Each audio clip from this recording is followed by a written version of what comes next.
That's interesting because I could have sworn that yesterday we learned that the FBI tapped my phone. Let's look at it. We've got a list. Tapped my phone, tapped Lindsey Graham's phone, tapped Marsha Blackburn's phone, tapped 5 other phones of United States senators. Gee, it sure looks like targeting political opponents to me, and yet I haven't heard a word from that side of the dais about any concern whatsoever. We've got nothing but concerns today, but no concern at all. What happens when a sitting U.S. senator discovers that the Biden administration secretly tapped his phone and the phones of other Republican senators? This week, that bombshell dropped in Washington, and the political establishment has gone silent. Was this a rogue operation or a coordinated attack on political opponents? We're breaking it all down right now. Welcome to Liberty Watch. I'm glad you're here. Before we dive in, make sure to hit that like button, subscribe, and turn on notifications, because here, we cut through the political noise and fight for the truth that the mainstream media won't touch. Frost, the second document is a list of Republican groups and people that Arctic Frost targeted, including Charlie Kirk's group, Turning Point USA. These documents show the political weaponization of the Biden administration against Republicans. Senator Hawley. Thank you very much, Mr. Chairman. Attorney General Bondi, good to see you. Welcome. I've been listening closely in this hearing, and I've heard over and over from my Democrat colleagues concerns about targeting political enemies, and they've accused you of all manner of things and the current president. I've also heard them said, and I just wrote it down because I wanted to be sure I heard it correctly. I've heard them say that Joe Biden never targeted his political enemies. Joe Biden never directed his attorney general to target his political opponents. That's interesting because I could have sworn that yesterday we learned that the FBI tapped my phone. Let's look at it. We've got a list. Tapped my phone, tapped Lindsey Graham's phone, tapped Marsha Blackburn's phone, tapped 5 other phones of United States senators. Gee, it sure looks like targeting political opponents to me, and yet I haven't heard a word from that side of the dais about any concern whatsoever. We've got nothing but concerns today, but no concern at all for a Justice Department that is tapping the phones of sitting United States senators because who knows why. They don't like them. They're members of the opposition party. They're Republicans. They're conservatives. You've seen this document, Attorney General Bondi. Well, what was going on here? Who ordered this? Who ordered the tapping of the phones of United States senators? Senator Hawley, I cannot discuss the details of that right now for very good reason. You're going to do a thorough investigation into this, I trust. Is that correct?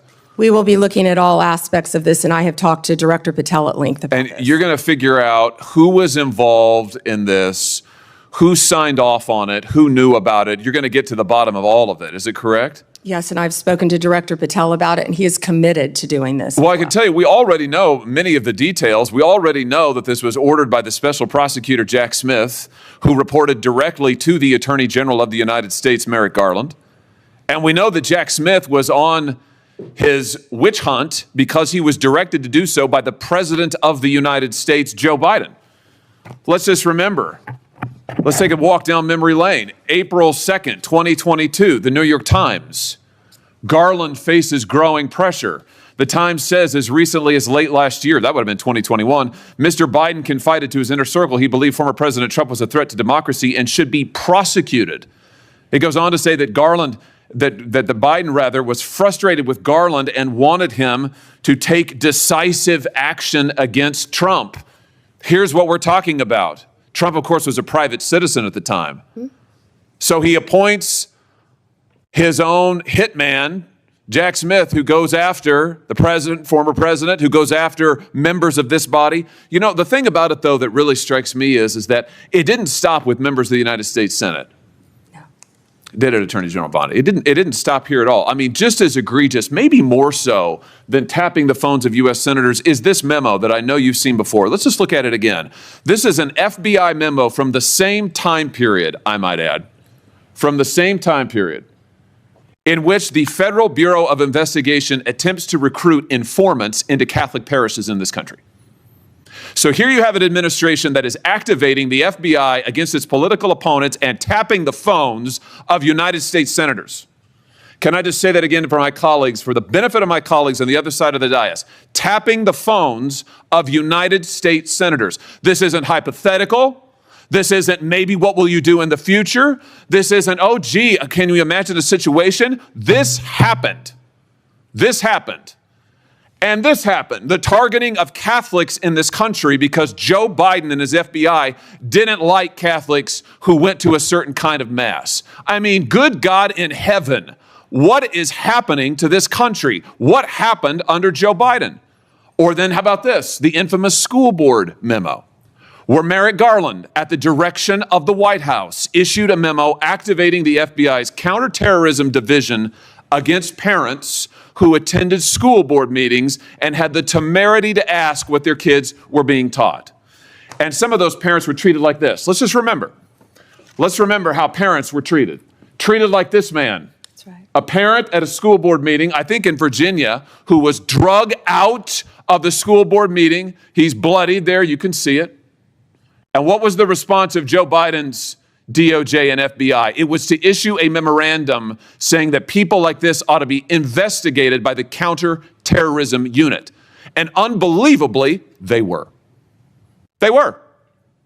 Or how about this? Let's remember Mark Houck and the pro-lifers who were prosecuted for what? For going to a clinic, an abortion clinic, and praying on a sidewalk outside the abortion clinic. This is Mark Houck and his beautiful family at Mass. This man, at the direction of Joe Biden's FBI, this man had an FBI SWAT team come to his door in the early morning hours with his beautiful children there, terrorizing them with weapons drawn. He was then arrested and prosecuted. And fortunately, a jury acquitted him. This is what was happening under Joe Biden. United States senators spied upon. Former presidents, the political opponents of the president at the time, targeted, prosecuted. Pro-lifers, targeted, prosecuted. Catholics, targeted, prosecuted. 92 conservative organizations put under surveillance, targeted for potential prosecution. Gee, I don't know. Would you call that an example of weaponization, Attorney General Bondi? Do you think that's a fair characterization? Senator Hawley, that is the ultimate weaponization, and weaponization under Donald Trump has ended. It has ended. Harmeet Dillon is running our civil rights unit, and she is doing an incredible job. No longer will parents be targeted. No longer will parents who care about whether their elementary school children have to read a transgender book be targeted and told they cannot have any say in their child's education. That has ended under this administration. People can worship freely, whether they're Catholics at synagogues or Muslims. Everyone can worship freely. That was the ultimate weaponization. They were targeting Catholics. No longer. They have been targeting so many American citizens throughout this country. And Senator Hawley, you have been a champion of this, and thank you for being a champion of that. But under Donald Trump's watch, it has ended. You know, I think about some of the abuses of power in this country's history, and there's been sadly a lot of them by members of the executive branch over the years, whether it's Watergate, whether it's what J. Edgar Hoover did in his time at the FBI, spying on many public figures, RFK, MLK, JFK, you name it. And I just have to say, what we now know happened in the last 4 years under this administration surpasses all of that. It surpasses all of it. Not just for the interference in the legislative branch, not just for the blatant disregard for the separation of powers, not just for the blatant disregard for the First Amendment, but for the targeting of ordinary American citizens who can't afford lawyers, who can't afford to mount a defense, who when the FBI knocks at their door or comes with the SWAT team, they don't know what to do. It is absolutely a disgrace.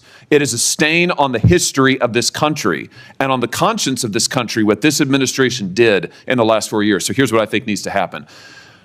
Madam Attorney General, I think we need a special prosecutor to be appointed whose sole responsibility will be to get to the bottom of what has happened in every instance that I have just named. I think we need to know exactly who approved the wiretaps on United States senators, who knew about it, what agents were involved at DOJ or the FBI. I think we need to know exactly who signed off on the Catholic memo, the spying memo.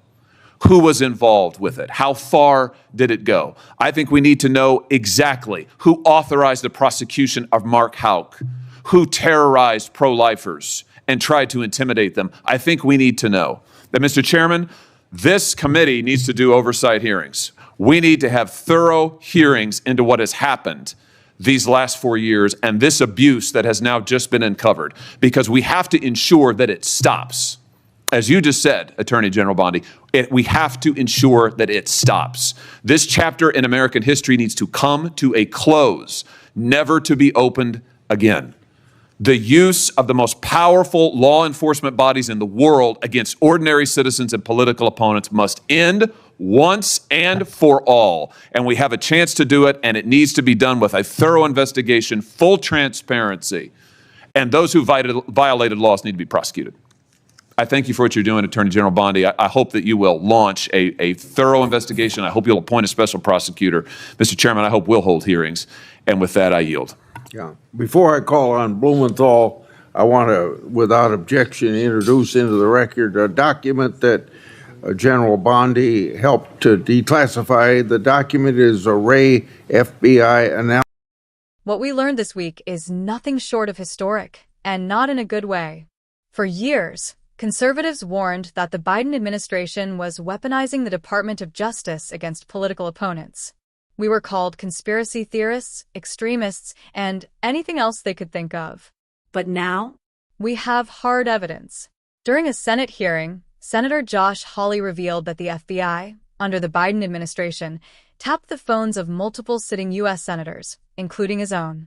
Think about that for a moment. This wasn't national security. This wasn't court-approved counterintelligence work. This was surveillance on members of the opposition party. That is the kind of thing you expect to hear about in authoritarian regimes, not the United States of America. And it didn't stop there. We learned that the FBI attempted to recruit informants inside Catholic churches. Ordinary parents at school board meetings were labeled as potential domestic terrorists. A peaceful pro-life father was raided by an armed FBI SWAT team in front of his children. 92 conservative organizations were placed under surveillance. These aren't isolated incidents. They form a pattern of fear, a pattern of intimidation, a pattern of political targeting driven from the highest levels of the Biden White House. Senator Hawley laid it out clearly. Special Counsel Jack Smith was reportedly acting under direct pressure from President Biden himself. Early reports show Biden wanted Donald Trump prosecuted, even when Trump was a private citizen. And now we know this same machinery was targeting conservative citizens, Catholic parishes, and even lawmakers. Attorney General Bondi said it plainly. This was the ultimate weaponization of federal power. This is why transparency matters. This is why oversight matters. And this is why patriotic Americans must stay alert. The government should never have the power to silence, intimidate, or investigate citizens simply because of their political beliefs. This chapter of American history must never repeat itself. It must be exposed, investigated, and closed forever. Before you go, make sure to like this video, subscribe, and turn on notifications. We're going to keep calling out this kind of nonsense every single week because America deserves better than confusion disguised as compassion.